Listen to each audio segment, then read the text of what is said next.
Okay, I'm Cindy Kelly. It is Thursday, April 26, 2018. If you could say and spell your name. Right. I go by Pat, but it's Patricia, Postma. Great. So tell me, how do you fit into Oak Ridge? I fit in for a long time. I came in 1943 in September and entered the first kindergarten the first day of school in Oak Ridge, and I have unexpectedly been here ever since. Growing up here, it was a very special experience, although as a child you don't really appreciate that. What you get as a child is what you consider normal. But as I look back on these many years, I understand what an extraordinary place this was to be. And I like to say that the people who came to Oak Ridge were all immigrants, and they were, from not just from around the United States, but scientists from all over the world. And they all had a common goal, which they were dedicated to, although they didn't know what it was, other than it was to end the war. And I think that's given this town some very interesting values. It's far more international than an indigenous southern town for that reason. People have a sense of community. It's a small town, so you can really make a difference here. You can know most of the people who are here. And one of the stories that I'm closely connected to is the school system. And I know when our first school superintendent came, he told General Groves that in order to have a school system that would be adequate for the scientists they wanted to bring here, we needed to have a New York curriculum and New York pay, and that's exactly what happened. So we were a school, a city that valued education from the very beginning, and that's still a very important part of the appeal of our town, I think. So lots of connections over many years. So if you were here in 1943 as an a first grader? Kindergarten. Kindergarten. Probably the first kindergarten in the South is my bet. Oh, for heaven's sake. And your parents were both Manhattan Project? Well, my dad came here, was recruited from the Army Signal Corps in Lexington, Kentucky, and my mother did work in the post office for several years after we came to Oak Ridge. And then your father continued working, obviously in some capacity here after the war. Right. He was one of those 22,000 laid off a couple of years after the war. And he had been a school teacher before, and he appreciated the fact that we had an excellent school system. So he applied for a job here and in the school system. 3 days after he left Y-12, he was working as a high school teacher, and ended up being principal of the high school for more than 20 years. Well, that was his calling. That was his calling. He always said he was offered other jobs. He was asked to apply for superintendent, and he said, I have the job I want. It's the best job I could ask for. So he was a town fixture, too. That's wonderful. So are you in any of Ed Westcott's photographs? I always look, and I was looking at this one here on the wall. I always think I'll find our family, but I haven't yet. He took 10,000 photographs. Right. So there must be I'm one. sure. I haven't seen any, all 10,000. Yeah. That's great. Were you a Girl Scout? I was a Brownie for a little while. I don't know why I didn't matriculate through the Girl Scouts. That's great. Well, what we wanted to catch you to talk about was the Friendship Bell, since you've been such a part of that. And I guess one thing that you might talk about is exactly how you got involved, in this effort. Well, my husband was, as Shigeko mentioned, very involved in the first go-round, and I was part of the group she took to Japan to see the bell rung, and that was a once-in-a-lifetime experience and made it a big impression. But I think the bell speaks to the values of this town in terms, for the 50th anniversary for a town as intimately involved with the war as this town was, for them to have chosen a peace bell as their commemorative statement about who this town is, was very impressive. And I have watched as it's been there for years. We've finally been able to ring it.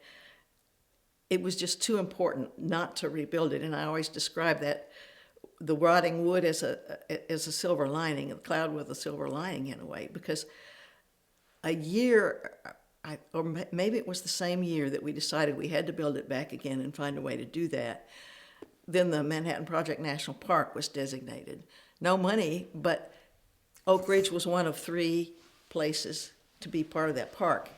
And the bell and the history of peace and commitment to peace in this town had to be a very important part of the national park. So the timing on that was a really good thing. And I think Ram Upaluri, who found the architect came here and saw Oak Ridge and got to know it, saw the site, saw the bill, and he really fell in love with this project. A very dashing design, the ideas about making it a traditional bell, but with using some of the modern technology of carbon fiber for the beams across the top, and the bench backs will be carbon fiber as well. The National Laboratory was very involved and made the first and very large donation to get us started. And when the architect's design was shown via video at our kickoff celebration, I had people come up to me who had already given some money, and they said, "I'm going to give you some more money." They were so taken by the vision of what this is going to be that everybody just stepped up, and they're very proud of the bell and proud of the fact that we could get together and make this turn out right. And it's taken a while, but we're getting there. If you could touch on some of the recalcitrants that Shigeko confronted and you confronted early on. There were a few people who were very vocal, and they were veterans, and they resented the fact, or felt perhaps that their role and the sacrifices people made who fought in the military were diminished by the fact that we wished to extend friendship and peace. That's the best explanation I can put to it. But they felt that very deeply and very emotionally, and so they fought it in as many ways as they could. In one instance, as Shigeko mentioned, by insisting that it was a religious icon and that it didn't belong in the city shouldn't sponsor this was a religious thing. But I think that was a convenient obstacle that they could put in the way for that.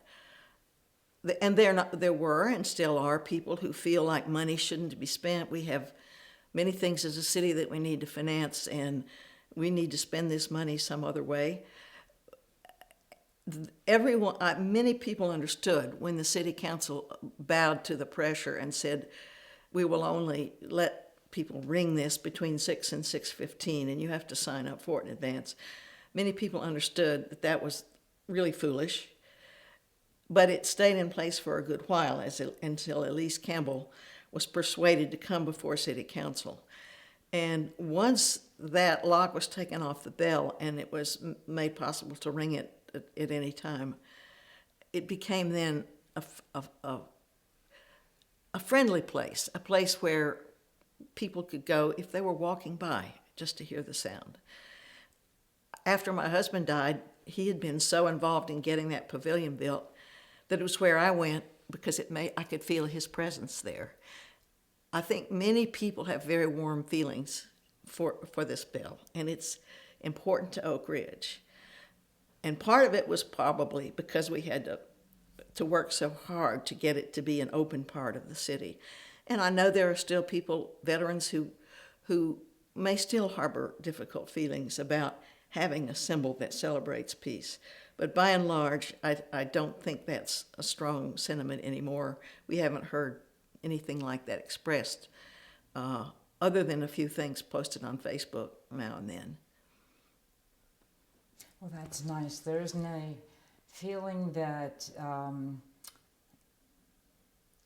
or is there some push to have some counterbalance, some recognition of the contributions of the veterans? I mean, was there any ideas along those lines? Not in any permanent way that we've discussed. We try to recognize that the war was fought both at home and abroad, And this is, in fact, a recognition of what everybody did. I mention the veterans specifically when I talk from time to time, but no plans at this point to have a physical monument or anything. And I suppose with the two insignia on either side of the belt, it's both about Tennessee and its contributions. Right. And Right, and Japan. Pearl Harbor, the dates of Pearl Harbor are there, as are the dates of Hiroshima and Nagasaki. I visited the Peace Museum in Hiroshima, the Peace Park in Hiroshima. I was very impressed with the displays they had there.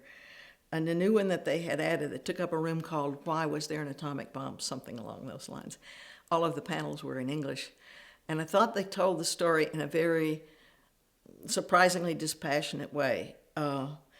Why Hiroshima was chosen as the target, why Kyoto was not allowed to be a target. And I was hoping that as the national park developed, we could share some of those exhibits. I don't know that that will happen.